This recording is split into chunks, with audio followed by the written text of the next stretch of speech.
Hello and welcome to the Fantasy Football Fix. I am Richard from the Dipsy Dudes, and I know we've shared some crappy weeks in the past together, but last weekend, what a disaster. Everyone's either injured or suspended. 5 send-ins off? Give me a break. Game week 15 shall forever be known as the Red Game Week. Like in Game of Thrones, the Red Wedding. No spoilers to be had here though. And the red cards and the red boxes are as far as the eye can see. Things are about to get really, really tough. So before we go up against Game Week 16, let's look back at the Dream Team, or should I say the wreckage of the Red Game Week.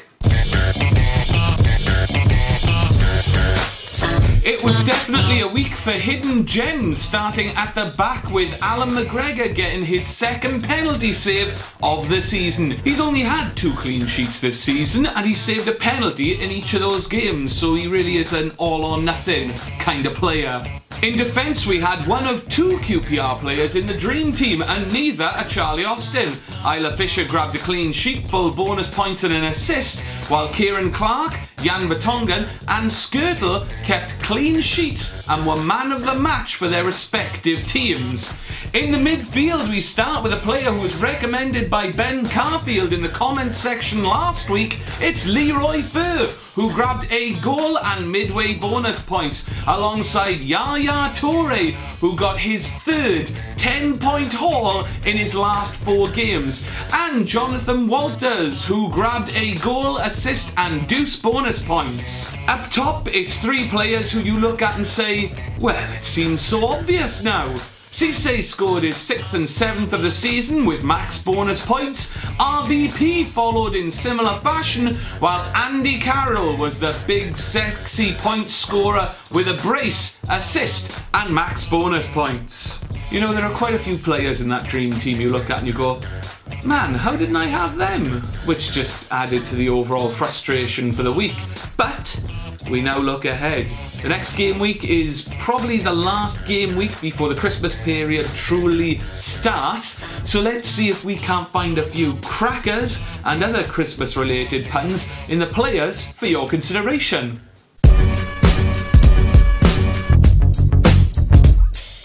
Aguero is out, Fabregas is out, Charlie Austin is out. 3 players who have been making managers' teams this season. So where do we go from here?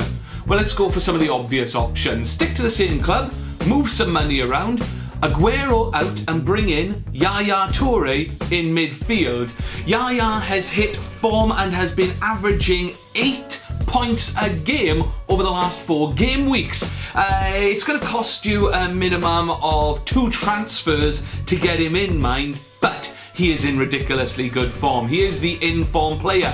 Plus, he's only selected by, what, less than 10% of managers? So, I mean, that's a plus point right there. Plus, because of the price of Aguero, you can actually, end up with 2 million in change for you to get a decent striker then to replace Aguero.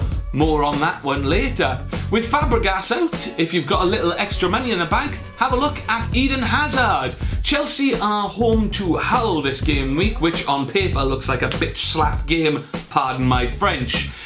Thing is with Hazard, he's an on again, off again kind of player. I'll give you an example. Game week 10, 10 points. Game week 11, 2 points. Game week 12, 11 points. Game week 13, 3 points. Game week 14, 9 points. Game week 15, 2 points.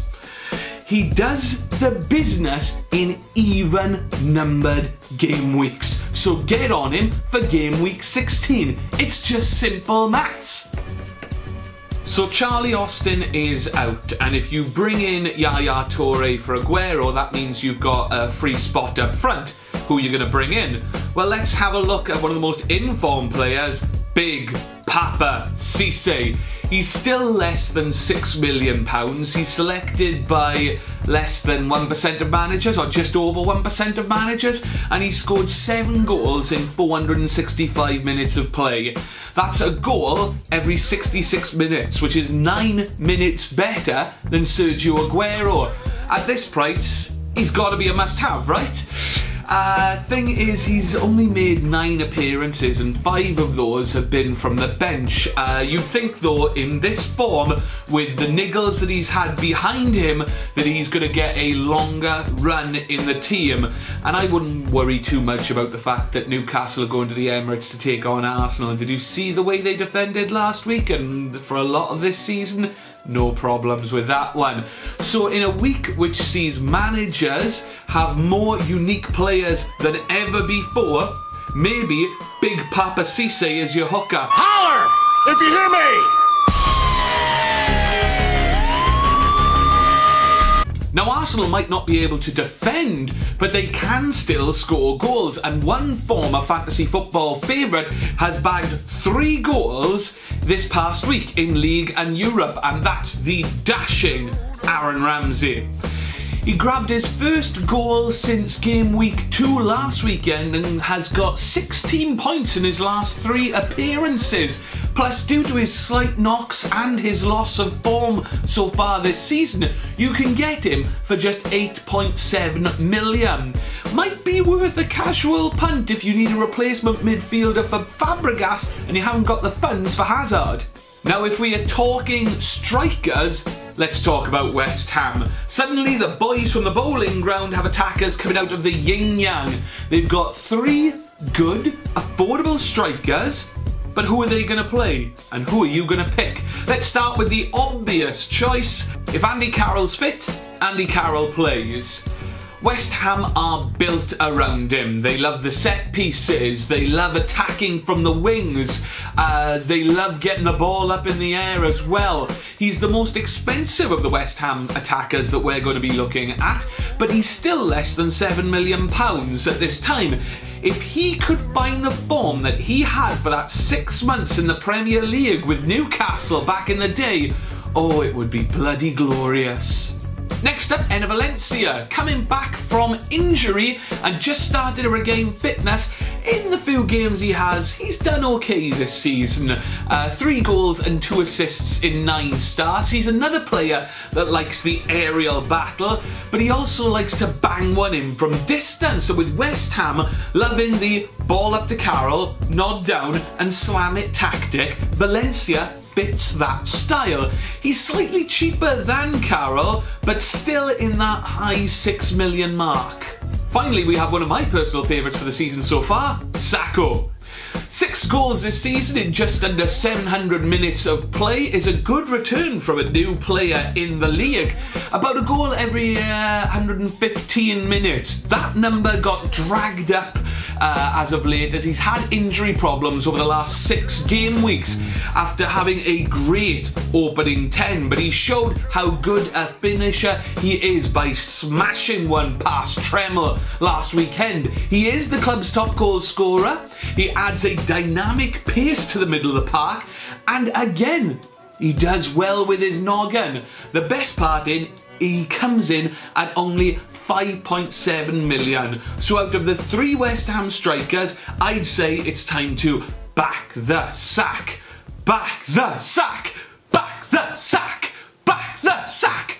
Back the sack! By the way, West Ham play Sunderland away this weekend, and I realised something. Sunderland's defence has been pretty good as of late. They've had 3 clean sheets in the past 4 games. Granted, when they did concede, Man City scored 4 past them. I mean, Pantilimon is somehow the most informed goalkeeper in the game today. But with them going up against a buoyant West Ham this weekend, followed by a derby against Newcastle next weekend, I wouldn't jump on this one now. I'd say it's over with. The boat has sailed on that one. The points yacht has left the dock.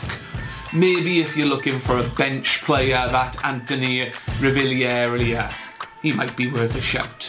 So Bojan looked awesome against a hopeless Arsenal defence last week.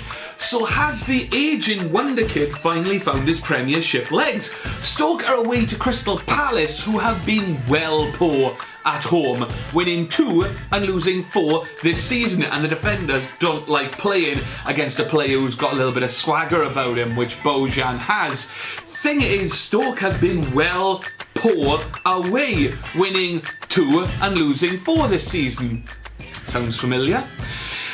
I talked to Bojan at the start of the season, and I think he's slowly coming around. Maybe. I'd say one for the watch list at the very least. The Dipsy Dudes Divisional Championship. What a shambles. You people should be ashamed of yourselves with these scores. Messing around keeps top spot after doing just about enough. I won't go through everyone's teams as I think it would be cruel and mostly depressing. Though well done to Main Carry, who somehow managed to beat the Herbie rule. Well done to you. I've had a couple of managers asking for the Dipsy Dudes divisional code to enter the league.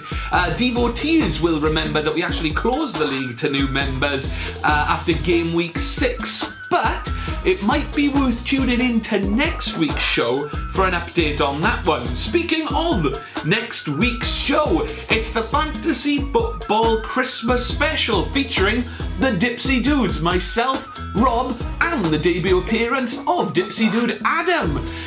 We'll be taking a look at all the festive football from game week 17 to 20, the teams and players to consider, and looking ahead to the January wildcard window and the start of the Fantasy Football Cup in game week 18. It'll be a bit of a round table affair, so expect some lively discussion if you know what I mean. So look out for that one next week, but for this week, thank you very much for joining us. Don't forget, we have a social media presence and a discussion group at fiso.co.uk. Links all in the description. Good luck for all you managers out there for game week 16. I mean, seriously, it couldn't possibly get any bloody worse than last week, could it?